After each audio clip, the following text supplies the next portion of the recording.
welcome to the Stranger Than Fiction podcast. I'm Chase. And I'm Adam. And today we're going to talk about a little bit different subject than our previous episode. We're going to be talking about medicine, specifically medical practices from history, really odd, strange stuff. And I'm not quite sure what all we'll get into, but some of it might be pretty gross. So if you got a weak stomach, sorry. And some of it, I would argue that it isn't medicine. I mean, they may claim that it's medicine. Medical practices, the field of medicine, and and curing shit, I guess. So the first thing that I wanted to ask you was, let's pretend that you have an ailment. Let's pretend you have a stuttering problem. All right, not out of the realm of possibility.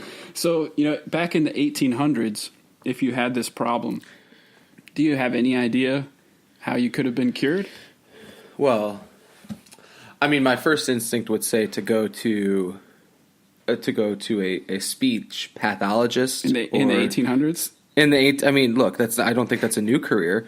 Maybe it wasn't called a speech pathologist, but I would say go to a doctor of some sort to work on your speech from a technical perspective. But my guess is that it wouldn't be too much fun to talk about speech pathology. So what would you do back then? You are correct. It's not go to a speech pathologist. Okay. I doubt that profession really even existed. I have a feeling that you would have been happy to send me to whatever you're about to talk about.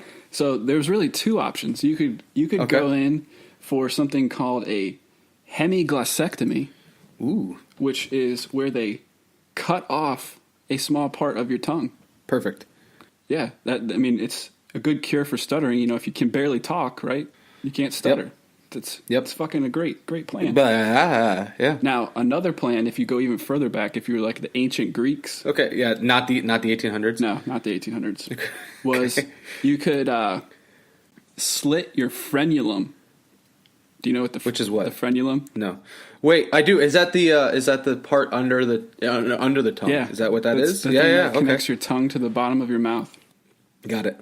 Not a chance. Easy not to stutter if you can barely talk or it's painful to talk, right? So it's just crazy. Yeah. That's just insane. So here's my feedback on that is, one, just don't fucking say shit. Like, if you stutter and those are the two options to get it fixed, just stop talking. Like, that is the worst thing. Become a mute. Yeah, it's not worth talking to get a chunk of your tongue cut off or slice that little piece of skin that I'm sure is very sensitive under your tongue. Just stop talking. And secondly, I have a big tongue, and you can probably hear on the microphone or on the podcast that I have a bit of a lisp. And although not a stutter, maybe that first portion of cutting part of my tongue off would stop my lisp and be able to make my tongue maneuver through my mouth a little bit more clear. Maybe, yeah, well, that would work, maybe. Yeah, I mean, maybe that causes fat tongue syndrome, too. But anyway, that's the type of topic we're going to be delving into tonight here. Strange medical cures or practices over time. And with that, too, I think that there's probably lends credence to why there are doctors now that actually work on that from a technical standpoint, because cutting your tongue is not really a viable option anymore. So, yeah, so, there's another concept from the Middle Ages, something called like cures like. And, it's essentially still kind of done today in a lot of ways. Vaccines are basically, you inject small amounts of the virus or whatever, into as part of the vaccine to help build antibodies and stuff, right? Sure. I'm not a scientist, but I think it's something along those lines. So it's that kind of thing definitely existed back in the Middle Ages as well. One area where this was applied was the bubonic plague. I'm sure you've heard about that one. Yeah. Black Death. At one point, it was thought to have been caused by deadly vapors. So the cure in this like cures like mindset was something called therapeutic stink. And so you could do a couple things. You could live with goats, bring your goats inside the house, hang out with them because goats smell like shit. I'm a fan of that. That sounds cool. The better option is to store your farts in a jar. Yeah.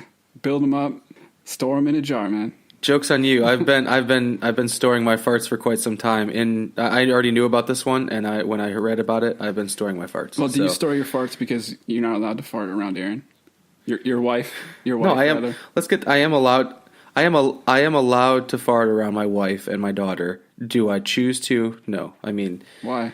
because I'm a lady, and ladies don't fart in front of the people they love. So, You know, I think I had told you this story, but my grandma told me since I was little that relative to farting, that's how you know when you love someone, that you truly love someone, is when you can fart around them.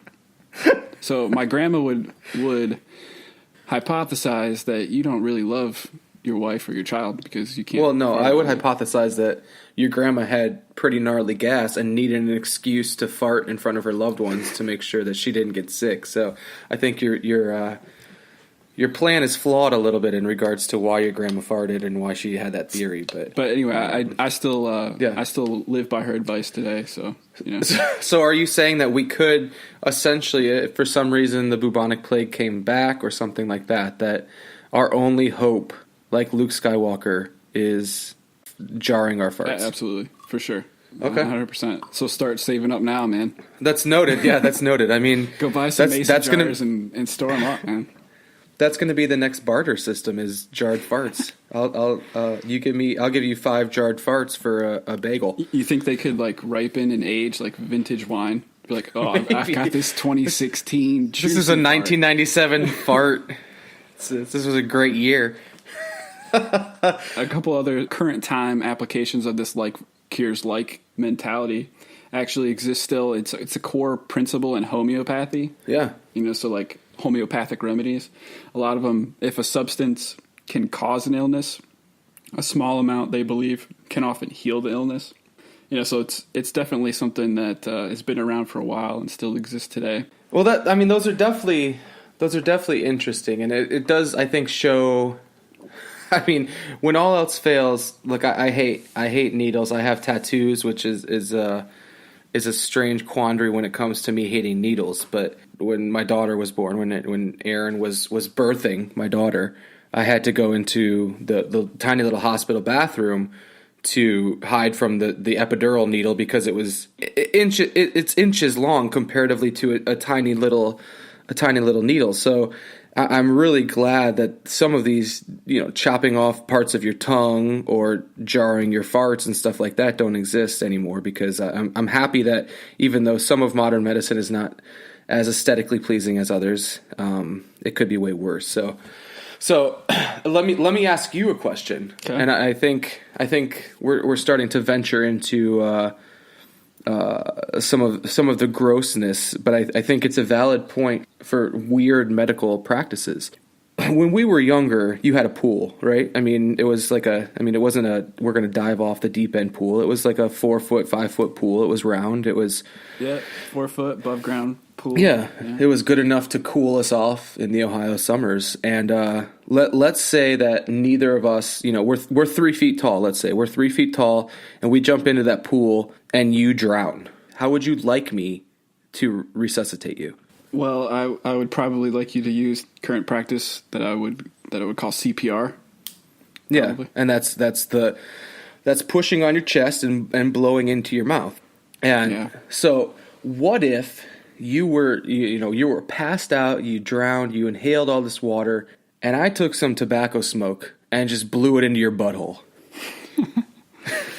I mean, I think that would be unpleasant, but I would probably be dead. Do you think it would work? Do you think that would help revive you or bring you out of that comatose state from you drowning? I would have to say probably not. Well, in the 1700s, the CPR wasn't a thing. The blowing smoke up your butthole, or using tobacco smoke essentially and blowing it into your butt, a valid way to resuscitate somebody that had drowned or that had recently died, or anybody that needed resuscitation. That was their go-to. That was their go-to way of doing it. So, thank you CPR, because otherwise you're getting smoke blown in your ass. Exactly. So next time someone's drowning or whatever, just say, fuck CPR.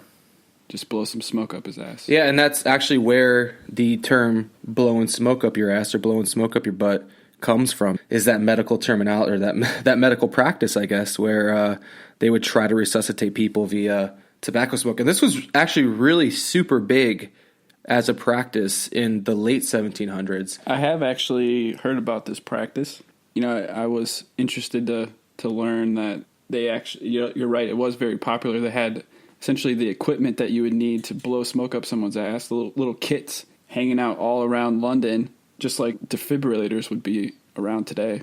Yeah. So, I mean, it's pretty wild. And I mean, it did sort of lend into the current practice of enemas and all of that stuff. I mean, essentially it was a tobacco smoke enema. And my surprise while doing this research was that how popular it actually was. And then obviously we no longer use it, so it must not be a very viable source of resuscitation or anything like that. But and I would think, given the meaning of the phrase blow smoke up someone's ass, basically it means you're talking shit that you're making no sense, blowing someone's smoke up their ass.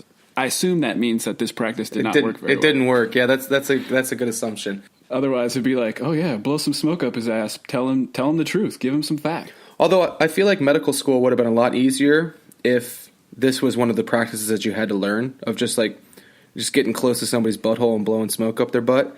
I feel like that's way easier than actually diagnosing anything or learning the technicalities of CPR or anything like that. But we will never know, because I don't think anybody's going to use this anymore, unfortunately. But if you're drowning, I'll try CPR. I'll try this way too, and we'll see which way sticks. And oh, that's sweet. You'll do anything you can to save me. I will. I'll do anything I can. If that requires me to get close to your butthole and blow some tobacco smoke up there, I'm all game. It's just things I do for you. So you talked about enemas. Yeah. And the butthole. Yeah. Two of my favorite topics. That kind of leads to another kind of big topic in this kind of ancient and historical medicine, which is poop, shit, fecal matter. Nice. It's like all over the place, man. This stuff's like magic if you ask those old people. I mean, how old is our? Like Gandalf old, or like World War II veterans, or like wizards that are 3,000 all years throughout old? history, man. Okay. So like if you go back to, say, ancient Egypt again, there was a practice using poop, specifically crocodile poop. Ooh. You got the Nile River there in Egypt. I'm curious. Probably some crocodile. Okay. Is that the reason that the crocodile poop? Okay. I'm curious to know why that was a specific version. Yeah. Probably. Okay. But anyway, that you would take this poop, you would dry it, okay? Okay. Get it nice and dry and hard. Okay. And then what you would do is you take it out of your wallet and you insert it into a lady's vagina. Okay? Okay. Then the poop softens in the warm, kind of wet environment, and you use it as a condom. Oh. A contraceptive, a barrier. Oh. I feel like the only way that's a contraceptive is if you know that that's up there and you just don't have sex. I feel like that's the only way that works. Yeah, I mean, you can't imagine putting some crocodile poop in your wallet and carry it around. I do. That would be like, be able to tell who has not had sex recently by the smell. That's such a weird, and doing some reading and some research for this, I did read a tremendous amount of these weird medical facts based in ancient Egypt. I mean, it just must have been. I feel like a safe thing to say if that wasn't ancient Egypt, that it's ancient Rome, and those are the two. Like those, you can almost guarantee that one of those two places is just crazy filled with just they're throwing literal shit out there and seeing what works, and then that's the grossest thing you've ever told me, I think. I mean, I just think that is such a weird.